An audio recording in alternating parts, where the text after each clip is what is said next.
The Maronite Church is the Eastern Catholic Church on the seat of Antioch in full communion with the Holy See of Rome. It traces its heritage back to the community that followed Maron, an early 5th century Syriac monk venerated as a saint. Its liturgical language is Syriac Aramaic.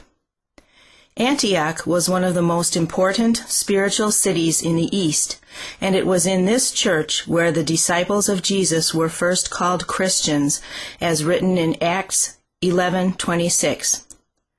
The Church of Antioch was founded by St. Peter before he traveled to Rome. It prospered and became one of the 5 largest patriarchates: Rome, Constantinople, Alexandria, Antioch, and Jerusalem. To this day, the Maronite patriarchs take Peter as a second name, in remembrance of his efforts in building the Church of Antioch, as he is called Patriarch of Antioch and the rest of the East. The questions anyone may ask here are, why are they called Maronites, and how did they become a community? In early church centuries, one serious division was regarding the nature of Jesus. The monk Maron of the 4th century didn't like to be distracted by these divisions. He left Antioch and retreated to the wilderness of the mountains around Orontes River, not far from Antioch, where he dedicated himself completely to God. He found his vocation to preach the Word of God. By his wisdom and godliness, he attracted people who desired to live with his spiritual guidance.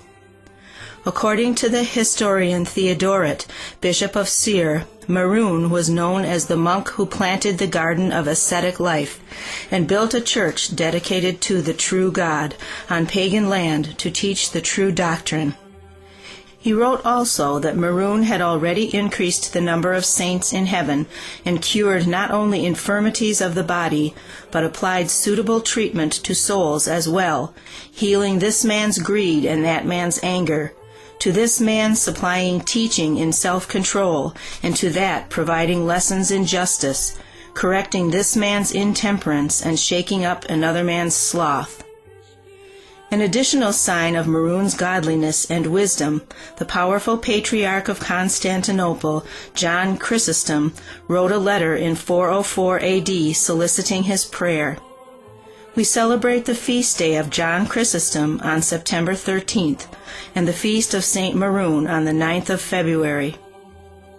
St. Maron's first disciple, Abraham of Cyrus, known as Apostle of Lebanon, realized that despite having some of the oldest Christian communities, paganism was thriving in Lebanon. In around 402 AD, Abraham set out with some companions to convert the Lebanese pagans to Christianity by introducing them to the way of St. Maron. He rushed to Lebanon, to a large village engulfed in the darkness of impiety. He lived in that village with its inhabitants and served as its priest for 3 years, guiding them towards the true God.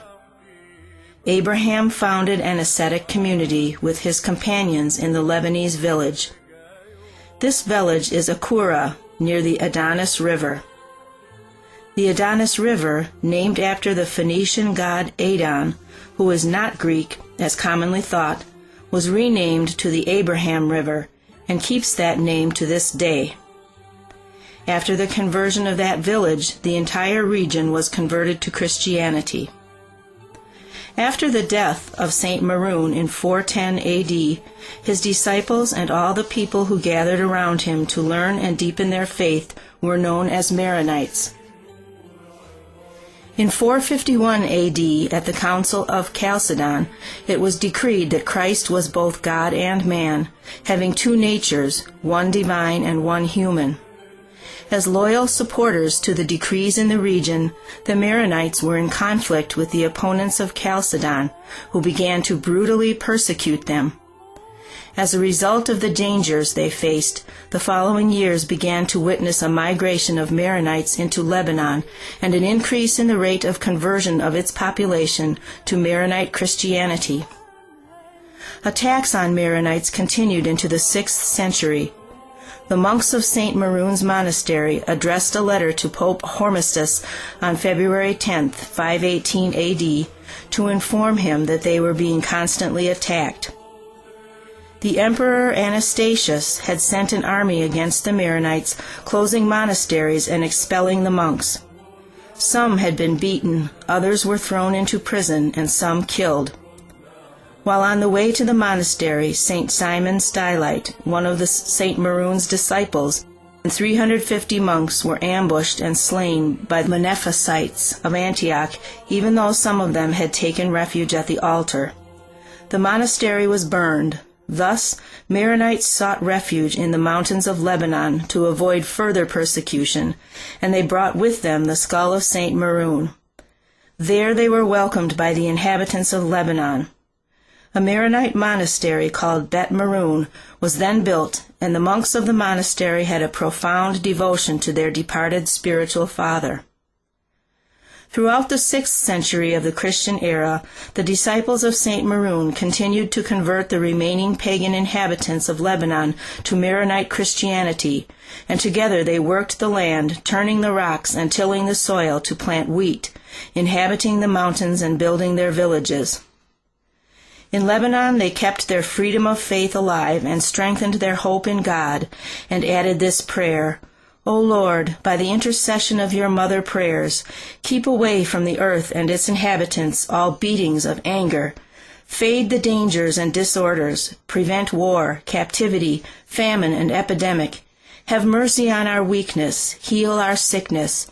Help us, we oppressed. Grant rest to our faithful departed, and prepare all of us to a good fate, for the glory is yours forever. Since then, Maronites, Lebanon, and freedom became one.